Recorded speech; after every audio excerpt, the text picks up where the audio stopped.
na si Kakusa. As usual, part-time with Hollywood.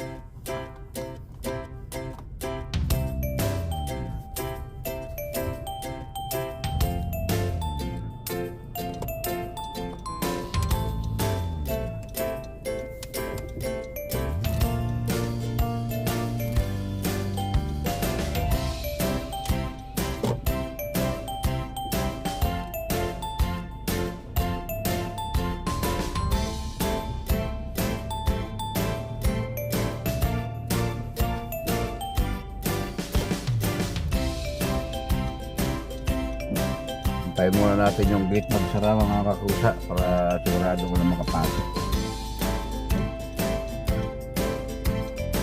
Kasi may pagpapasok dyan mga Kakusa ng mga nagnanakaw ng kutsi, nagbabasag ng kutsi.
Ito lang ang buhay namin dito mga Kakusa. Trabaho, bahay, kain. Yan. Yun lang. Ay, walang pasyal-pasyal. Nakakatakot. Mga Kakusa pamasyal kasi mahawa ka ng mahawa dyan ng COVID. Usong-uso ngayon dito. Grabe. Ang dami. Pero hindi na masyadong nangangamba mga Kakusa ang gobyerno kasi nakabaksin na halos lahat dito. So parang normal na lang na ubot sipon yan. Pero gawa ng virus nga is pinag-iingat pa rin ang mga mamamayan, mga tao. So walang masama kung mag-ingat para makaiwas dun sa mga kuwan. Although tayo mayroon na tayo experience pagdating sa kuwan kasi nag-positive na tayo nung nakaraang taon. Yun, kasama ko sa trabaho, 2 beses na nag-positive yung makarang taon, January, ganito rin kasi taglamig. Tinamaan sa kwan doon sa kabilang trabaho ko, ilan lang yung hindi nakatigil ng COVID.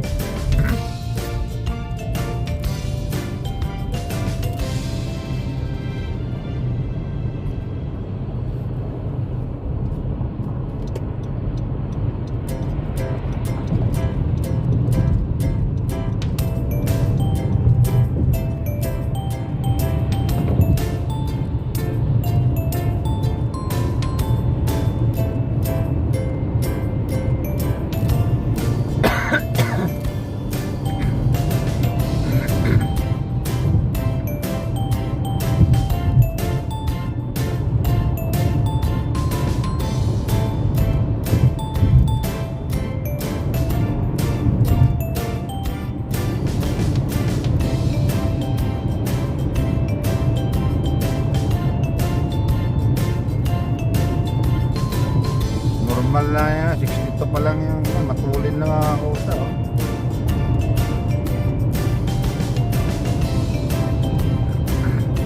Diyan sa Pilipinas ito mga Kakusa, mga nasa 90 na. Kulang-kulang 100 na. 100 km per hour na.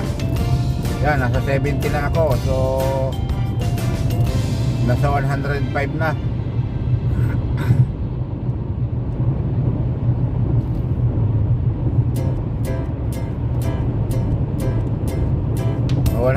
kilometer per hour na dyan.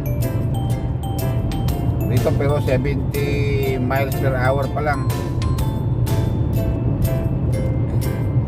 Kasi doble yung ano eh.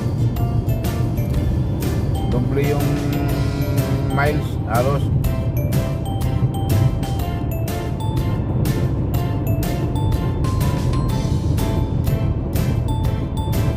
Hindi ko kinulay ito na linang kasi masyadong maaga ako.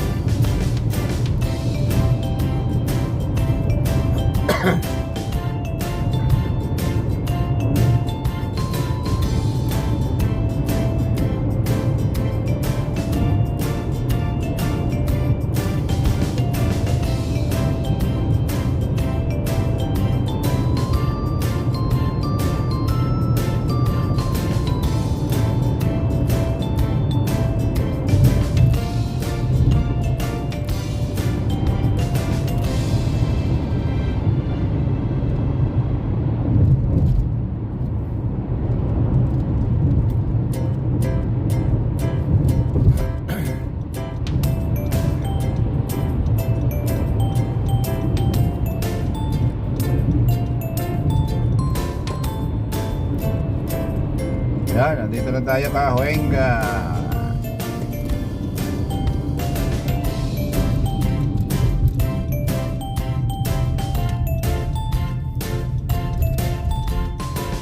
Huli ka.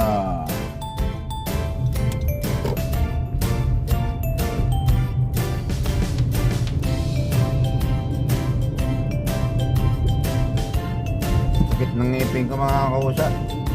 Magalaw na yung wisdom tooth ko. Ikagat ko ng matigas na tikcharon. Umalaw. Pabunod siguro ako nito pag di makayanan yung sakit.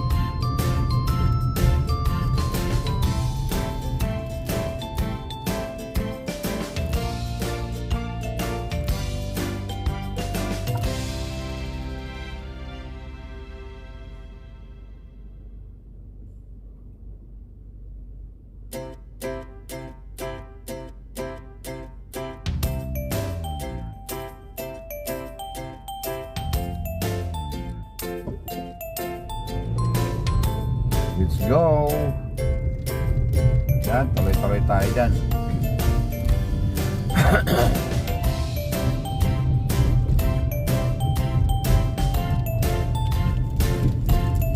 Tuloy-tuloy yan mga kusa, mga apat yan. Apat na stop.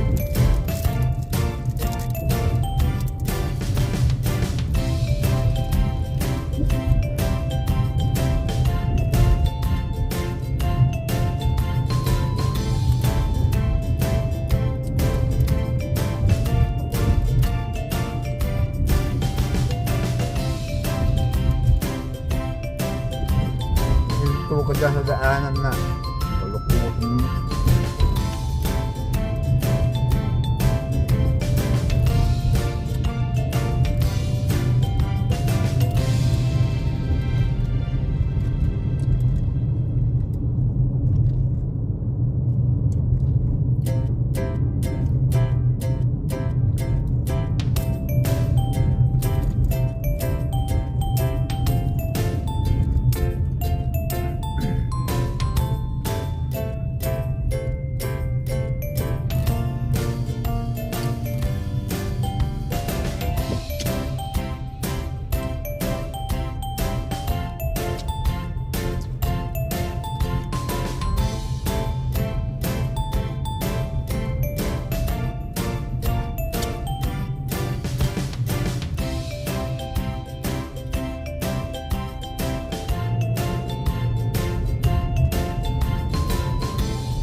Fountain Avenue. So, dito tayo sa lawad mga kura. Lapit na sa trabaho ko. Isang pitik na lang ng gasolina.